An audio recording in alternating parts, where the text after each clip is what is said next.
Hello students, आप सभी का फिर से मेरे इस यूट्यूब चैनल में स्वागत है। और आज के इस वीडियो लेक्चर में मैं आपके लिए 12वीं क्लास के शॉर्ट स्टोरी का लेसन नंबर 2 लेकर के आया हूं। इस लेसन नंबर 2 का हमारा टाइटल है एन एस्ट्रोलॉजर्स डे, जो लिखा गया है R.K. नारायण के द्वारा। एन एस्ट्रोलॉजर्स डे का हिंदी होगा ज्योतिषी का दिन। स्टूडेंट्स, आगे बढ़ने से पहले मैं आपको थोड़ा सा इसका समरी बता दूं कि यह समरी एक ज्योतिषी के बारे में है। ज्योतिषी एक ग्रामीण रहता है, गांव में रहता है। वह एक दिन जुआ खेलते समय अपने मित्र के साथ झगड़ा कर लेता है। चूंकि यह ड्रिंक किया हुआ था और उसे चाकू मार देता है। ज्योतिषी समझता है कि मेरा मित्र मर चुका है, इसलिए वह उसे कुएं में धकेल करके, डर करके कि मैंने एक आदमी का हत्या कर दिया है, वह अपने ग्राम को छोड़ करके दूर शहर में चला जाता है और वहां वह अपने जीविकोपार्जन के लिए ज्योतिषी का काम करने लगता है। स्टूडेंट्स, एक दिन समय बीतने पर धीरे धीरे वही व्यक्ति जिसको इसने मार करके कुएं में फेंका था, मरा हुआ जान करके छोड़कर चला गया था, वह संयोग से जीवित जो है पाया गया था। किसी ने कुएं में झांका तो देखा वह जीवित था, बाहर निकाला, वह ठीक हो गया। वह एक दिन उसी ज्योतिषी के पास चला गया और उस ज्योतिषी से यह प्रश्न लगा पूछने कि आप बताइए कि मुझे मारा कौन था, मैं उसे कहाँ पा सकता हूँ। तो ज्योतिषी उसके बारे में डिटेल से बताता है। तो आइए स्टूडेंट्स, यह स्टोरी क्या है, कहाँ से स्टार्ट होती है, कहाँ जाके अंत होता है, आइए यह सब इसके बारे में हम पढ़ने वाले हैं। तो आइए हम स्टोरी को स्टार्ट करते हैं। लेकिन आगे पढ़ने से पहले यदि आप मेरे चैनल पर नए हैं तो आपका स्वागत है। यदि अभी तक आपने मेरे चैनल को सब्सक्राइब नहीं किया है तो आप लाल बटन को दबा करके सब्सक्राइब जरूर कर लें, ताकि प्रत्येक दिन आने वाले नए वीडियोज का नोटिफिकेशन सबसे पहले आपके पास पहुंचे। Actually at mid day he opened his bag and spread out his professional equipment, which consisted of a dozen cowrie shells, a square of cloth with obscure mystic chart on it, a notebook, and a bundle of Palmara writings। देखें students, story वहाँ से प्रारंभ होती है जब वह व्यक्ति एक ज्योतिषी का कार्य शुरू कर दिया है और प्रत्येक दिन वह ज्योतिषी का कार्य करने के लिए अपने घर से जा कर के एक इमली के पेड़ के नीचे बैठ कर के अपने बिजनेस को किया करता था। तो देखें स्टूडेंट्स, बताता है पंक्चुअली, सही समय पर, एट मिड डे, दोपहर को, ही ओपेंड हिज बैग, उसने अपना थैला खोला, एंड और स्प्रेड फैला दिया, स्प्रेड आउट फैला दिया, हिज प्रोफेशनल इक्विपमेंट, अपने व्यवसाय से संबंधित चीज़ों को, प्रोफेशनल का मतलब पेशेवर भी कह सकते हैं, इक्विपमेंट भी साजो सामान भी कह सकते हैं, या आप ऐसे कह सकते हैं कि रोज की भांति दोपहर को उसने अपना थैला खोला तथा अपने व्यवसाय से संबंधित सामान को फैला दिया। अब क्या क्या उसके व्यवसाय से संबंधित चीज़ें थी उसको थोड़ा जान लेते हैं। विच, जिसमें कॉन्सिस्ट का अर्थ होता है समाहित था या जिसमें थे, of a dozen cowrie shells, एक दर्जन कौड़ियाँ थी, a square of a cloth, एक वर्गाकार कपड़े का टुकड़ा था, with obscure mystic chart on it, और यह जो वर्गाकार कपड़ा था इस पर ऑब्सक्योर का मतलब अस्पष्ट, मैस्टिक का मतलब होता है रहस्यमयी, चीजें बनी थी। इस पर एक रहस्यमयी चार्ट बना हुआ था, रहस्यमयी आकृतियां बनी हुई थी वर्गाकार कपड़े पर। और क्या बताता है, और नोटबुक, उसी में एक नोटबुक था, ताम्रपत्र कह सकते हैं। और बंडल ऑफ पलमारा राइटिंग, बता रहा है कि पलमारा राइटिंग की एक बंडल था। आप पलमारा राइटिंग को ज्योतिषी की लिखावट वाला एक कागज का टुकड़ा भी कह सकते हैं। A notebook and a bundle of पमारा राइटिंग, पमारा राइटिंग का मतलब होगा ज्योतिषी से संबंधित लेख आदि, अर्थात ताम्रपत्र पर लिखी कुछ चीजें आदि थी। आप इस प्रकार से भी इसका अर्थ लगा सकते हैं कि जब उसने अपना बैग खोला, थैला खोला, तो उसमें एक दर्जन कौड़ियाँ थी, कपड़े का वर्गाकार टुकड़ा था जिस पर अजनबी रहस्यमयी आकृतियां बनी हुई थी, एक नोटबुक थी और जोशी की लिखाई वाले कागजों का एक बंडल था। हिज फोरहेड, उसका ललाट, वाज रेस्प्लेंडेंट, रेस्प्लेंडेंट का मतलब होता है चमकना, चमक रहा था। विद सेक्रेड, पवित्र, एस भस्म से, एंड और वर्मिलियम, वर्मिलियम का मतलब होता है सिंदूर से। उसका ललाट पवित्र भस्म तथा रोली से चमक रहा था, से दमक रहा था। एंड और हिज आइज, उसकी आंखें, स्पार्क्ड का मतलब चमकना, विद अ शार्प, तीक्ष्ण, एबनॉर्मल ग्लीम, एबनॉर्मल का मतलब होगा असामान्य, ग्लीम का मतलब होगा चमक, तथा उसकी आंखें तीक्ष्ण तथा असाधारण चमक लिए हुए थीं। which was really an outcome of a continual searching look for customers। continual लगातार बता रहा है कि उसकी आंखें लगातार ग्राहकों को खोजने के कारण बाहर की ओर निकली हुई थी, बाहर की ओर निकल गई थी। अर्थात जो लगातार ग्राहकों को खोजते रहने की वजह से हो गई थी या बाहर की तरफ निकल गई थी। बट लेकिन, विच जिसे हिज सिंपल क्लाइंट्स, उसके साधारण ग्राहक, टुक टू बी प्रोफिटिक लाइक, इसे एक दिव्य प्रकाश मान लेते थे। प्रोफिटिक का मतलब होगा दिव्य या अलौकिक प्रकाश मान लेते थे। एंड फेल्ट कंफर्टेड, और अपने आप को जो है वह आनंदित महसूस करते थे, अपने आप को वह सुख का अनुभव करते थे। आगे बढ़ते हैं। The power of his eyes, उसके जो आंखों की रोशनी थी, जो उसको आंखों की शक्ति थी, वाज कंसिडरेबली इनहांस्ड, इनहांस्ड का मतलब होता है बढ़ जाना, वह बढ़ी हुई थी। बाय देयर पोजीशन, अपने स्थान से, अर्थात उसकी आंखों की शक्ति बढ़ी हुई मालूम पड़ती थी। किस प्रकार से? Placed as they were between the painted forehead and the dark whiskers which streamed down his cheeks. कह रहा है कि उसके चमकीले ललाट तथा गालों पर दाढ़ी के बीच अव्यवस्थित थी, अव्यवस्थित थी। आगे देखिए। Even a half wit's eyes would sparkle in such a setting. कह रहा है यहाँ तक कि यह बताती थी कि कोई मंद बुद्धि भी होगा तो इस प्रकार की अव्यवस्थिति में उसकी आंखें चमकदार मालूम होंगी। आइए एक बार और स्पष्ट कर देते हैं। कहने का तात्पर्य यह है, बता रहा है कि उसकी आंखें एक विचित्र तेज के साथ चमक रही थीं, जो वास्तव में लगातार ग्राहकों को खोजते रहने के कारण वैसे ही हो गई थीं, जिसे उसके भोले भाले बेचारे ग्राहक दिव्य प्रकाश वाली समझते थे, अलौकिक रोशनी वाली समझते थे और वे सुख का अनुभव करते थे। उसके जो माथे पर पुते हुए, गालों पर छाए हुए जो गलमुच्छे थे, उनके मध्य में स्थित उसकी आंखें की जो स्थिति थी वह बहुत अधिक शक्तिशाली प्रतीत होती थी। एक मूर्ख तक की आंखें इस तरह की स्थिति में चमकीली बन सकती थी। और क्या बता रहा है कि और वह क्या करता था?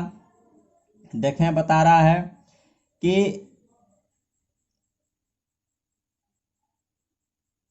To crown the effect he wound a saffron coloured turban around his head. Turban, पगड़ी, सैफरॉन कलर, भगवा रंग का, बता रहा है ऊंड बांधना। कह रहा अपने मुकुट पर इस प्रभाव को और अधिक बढ़ाने के लिए भगवा साफा अपने सर पर बांधा किया करता था। आप इस तरह से भी कह सकते हैं कि इस प्रभाव को और अधिक बढ़ाने के लिए वह अपने सर के चारों ओर भगवा रंग का साफा बांधता था, पगड़ी बांधता था। आगे देखें क्या कहता है। This colour scheme never failed. बता रहा है कि यह जो रंग योजना होती है, यह रंग योजना कभी भी असफल नहीं होती है। People were attracted to him as bees are attracted to cosmos और डहलिया स्टॉक्स।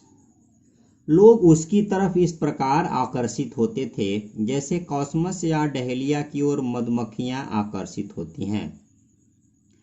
ही सैट, वह बैठता था, अंडर द बॉक्स, बॉक्स का मतलब होता है पेड़ की डाली, of a spreading tamarind tree, tamarind का मतलब होता है इमली, वह एक इमली के पेड़ की फैली हुई डाली या फैली हुई शाखाओं के नीचे बैठता था।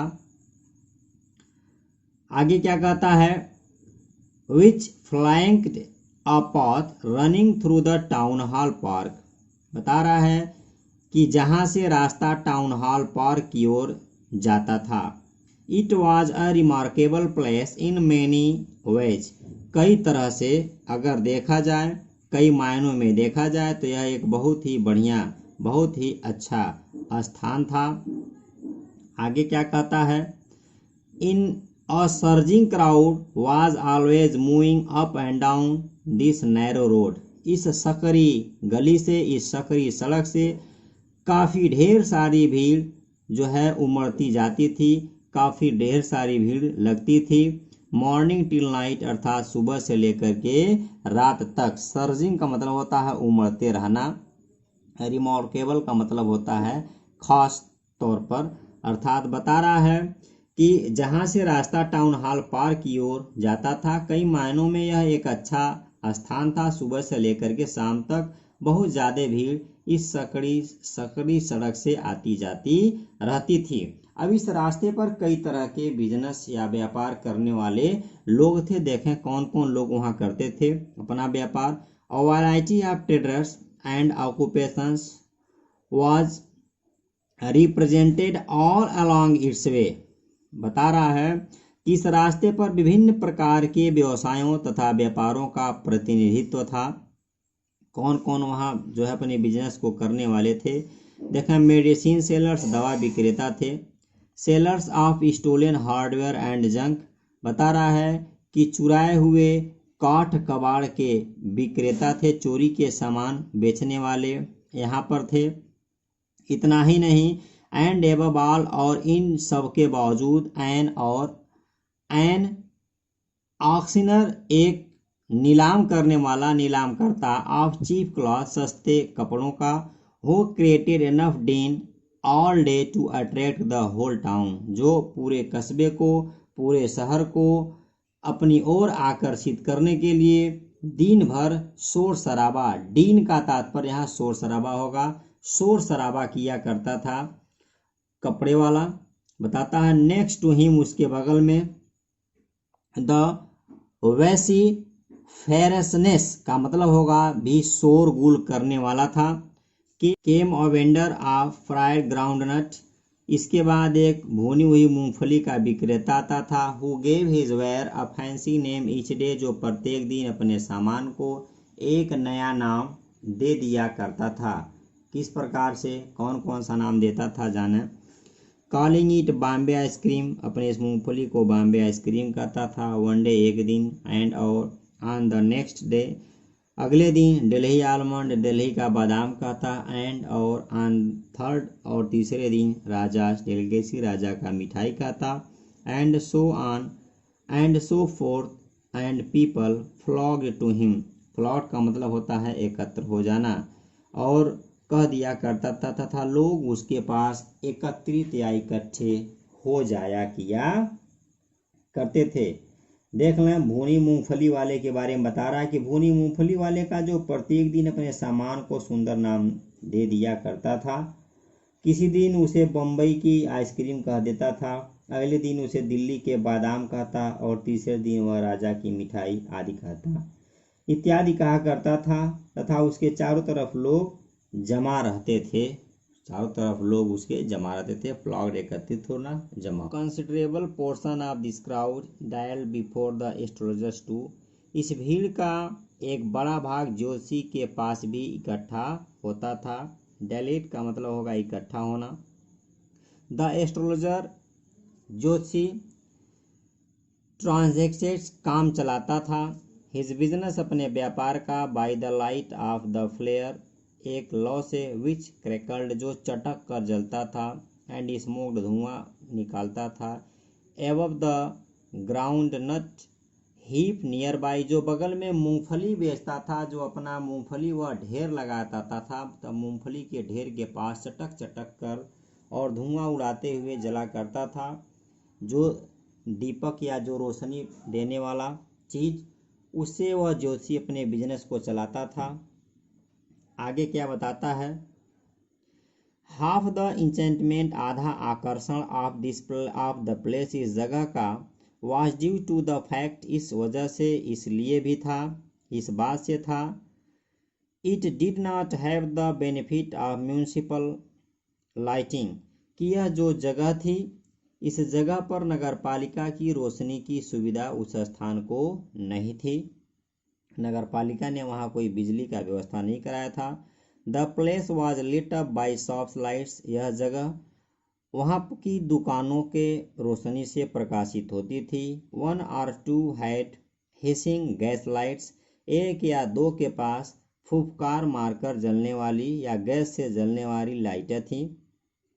सम had naked flare struck on poles, कुछ लोगों के पास जो है वह खंभे से टंगा हुआ एक मशाल होता था, जो ऐसे ही नंगा होता था। Some were lit up by old cycle lamps, और कुछ के पास पुरानी साइकिल की बत्ती होती थी। और देखा क्या कर रहा है, एंड 1 or 2, एक या दो लोगों के पास, लाइक द एस्ट्रोलॉजर्स, ज्योतिषी की तरह से, managed without lights of their own, उनके पास अपना स्वयं का, अपना निजी का कोई जो है प्रकाश का साधन नहीं हुआ करता था, वह दूसरों के साधन से काम चला लिया करते थे, या वे बिना लाइट के ही अपना काम चलाया करते थे। It was a bewildering criss cross of lights rays and moving shadows, कह रहा है कि यह जो जगह थी, यहाँ पर अनोखा प्रकाश का कटाव था, जो प्रकाश की किरणों तथा चलती फिरती छायाओं से बना हुआ करता था। विविल्डिंग का मतलब होता है भटकते हुए रहना, अर्थात यहाँ की जो प्रकाश, जो रोशनी थी, वह भटकती हुई रहती थी हमेशा। आगे देखें, आगे बताता है, this suited the astrologers very well, जो यह चीज थी, जो यह प्रकाश थी, वह ज्योतिषी को बहुत अधिक शोभा देती थी। फॉर द सिंपल रीजन, क्योंकि यह अगर साधारण देखा जाए इसको, that he had not in the least intended to be astrologers, क्योंकि उसे प्रारंभ में उसका कोई इरादा ज्योतिषी बनने का नहीं था। When he began his life, जब अपना जीवन प्रारंभ किया, and he knew no more of what was going to happen to himself next minute, और वह अगले मिनट, अगले क्षण उसके साथ, उसके बारे में, उसके जीवन में क्या होने जा रहा है, वह स्वयं ही नहीं जानता था। He was as much as strangers to the stars to himself next minutes, बता रहा है कि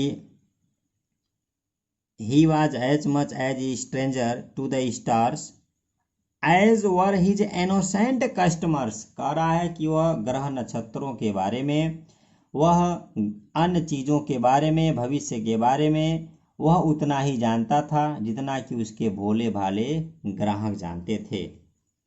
लेकिन क्या कहता है, एट, फिर भी, ही सेड थिंग्स, वह चीज़ों को बताता था, विच, जिसे, प्लीज्ड एंड एस्टोनिश्ड एवरीवन, जिससे उसके सभी ग्राहक या हर एक व्यक्ति संतुष्ट होता था और आश्चर्य होता था। That was more a matter of study, practice and shrewd guesswork, shrewd का मतलब होगा चालाक, बता रहा है कि यह जो चीज थी, यह अध्ययन, अभ्यास तथा कुटिल अनुमानों की बातें थीं, इसी की वजह से, इसी के दम पर वह लोगों को बताता था। All the same it was as much as honest man's labour as any other, and he deserved the wages, मजदूरी he carried home at the end of a day, बता रहा फिर भी उसके परिश्रम में किसी भी अन्य ईमानदार के परिश्रम के जैसी ही ईमानदारी थी, तथा दिन के व्यतीत होने पर जो मेहनताना, जो मजदूरी कमा कर वह घर ले जाता था, वह उसके लिए योग्य होता था।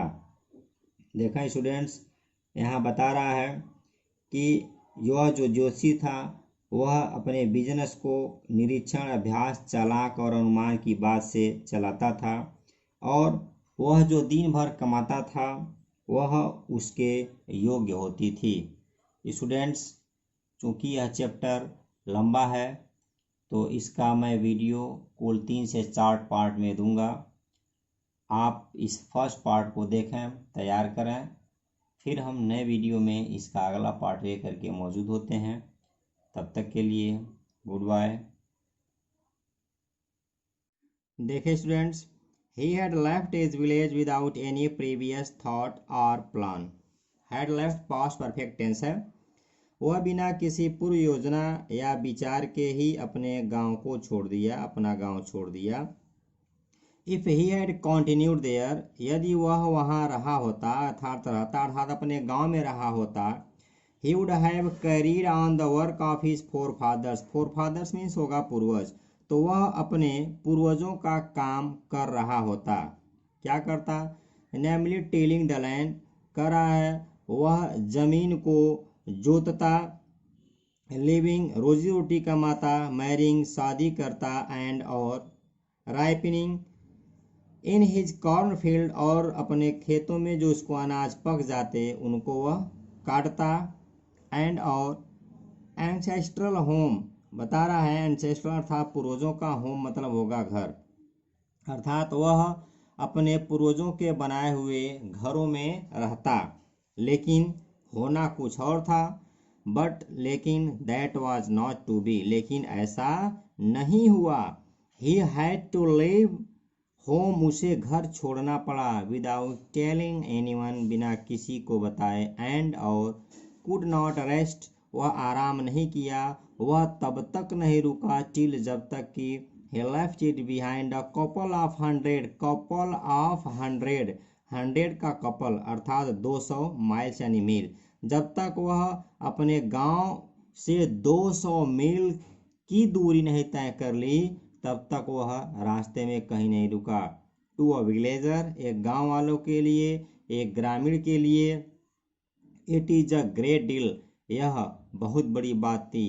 As if an ocean flowed between, अर्थात यह दूरी लगभग एक बड़े समुद्र की भांति थी कि वह इंसान जो है अपने गांव से 200 मीलों की दूरी तय कर लिया।